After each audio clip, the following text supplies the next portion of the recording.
नमस्कार, स्वागत आहे तुमचं राशीला व्लॉगमध्ये. आपण आज आषाढी एकादशी निमित्त नाही का हे भगरीचे धिरडे बनवणार आहोत. तर ही एक वाटी बघा मी भगर घेतलेली आहे.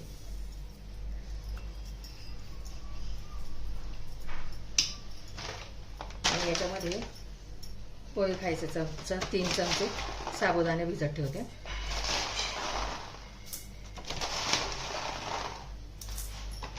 स्वच्छ धुवून घ्यायच्यात आता 2-3 पाण्याने चांगले. आणि 3 तास आपल्याला हे भिजत ठेवायचे. जास्त वेळ नसेल तर 1-1.5 तास भिजत ठेवले तरी चालेल. भाजलेले शेंगदाणे याच्यामध्ये भिजत ठेवायचे, नाही तर ऐन वेळेस दळले तरी पण चालतात.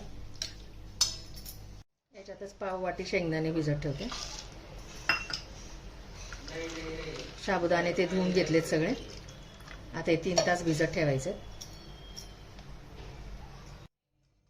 3 तास झालेत बघा भगर आणि साबुदाणा शेंगदाणे भिजून छानपैकी. बघा असा साबुदाणा पण भिजलाय बघा, एकदम असा नरम असा.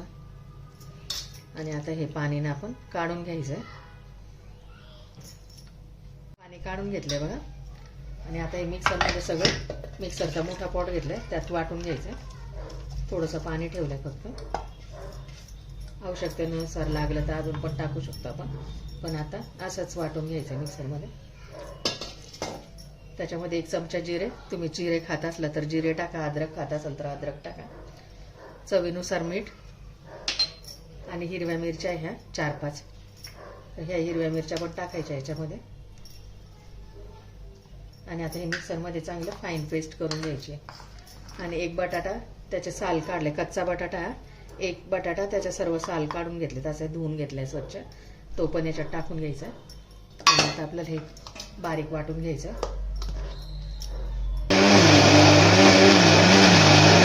झालंय बघा छान असं वाटून बारीक असं. आता याच्यात ना आवश्यकतेनुसार पाणी टाकायला लागेल. आता एक बाउलमध्ये काढून घेते मी ते.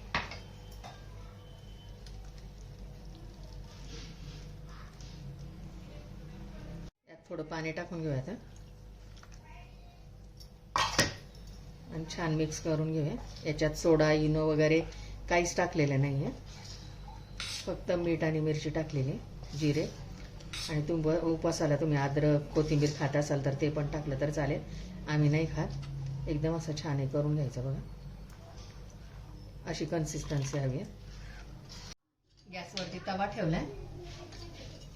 आता याला तेलाने किंवा तुपाने तुम्ही जे काही खात असाल त्याने ग्रीस करून घ्यायचं तव्याला.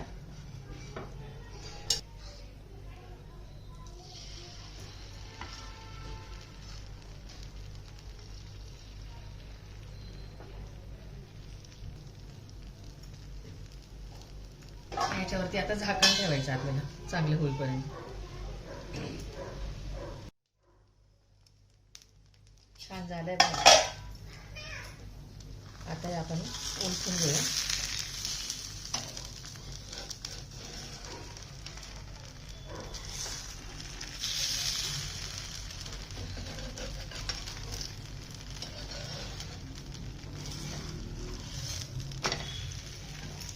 सुरेख मस्त झालं. परत दुसऱ्या साईडने पण भाजून घ्यायचं चांगलं.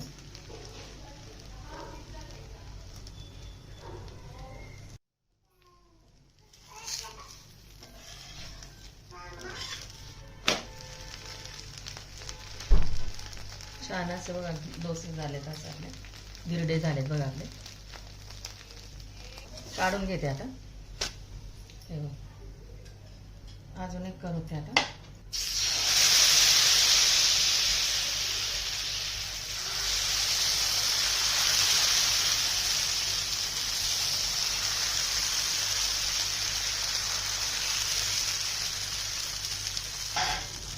झाकण ठेवायचं, झाकण काढायचं. परत पलटी करून घ्यायचं. किती छान खरपूस भाजले. कलर पण छान आलाय त्याला. आणि हे तिखट असल्यामुळे ना तुम्ही दह्याबरोबर पण खाऊ शकता, बटाट्याच्या चटणी पण, उपवासाच्या चटणी बरोबर पण खाऊ शकता बटाट्याच्या. बघा दोन्ही साईडने छान असे करून घेतले. रेडी बघा आपला धिरडा.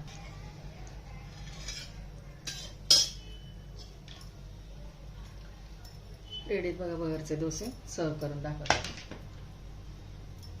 इतके छान जाळीदार असे मऊ लुसलुसीत झालेत ना. हे बघा, जाळीदार मऊ लुसलुसीत असे एकदम छान असे.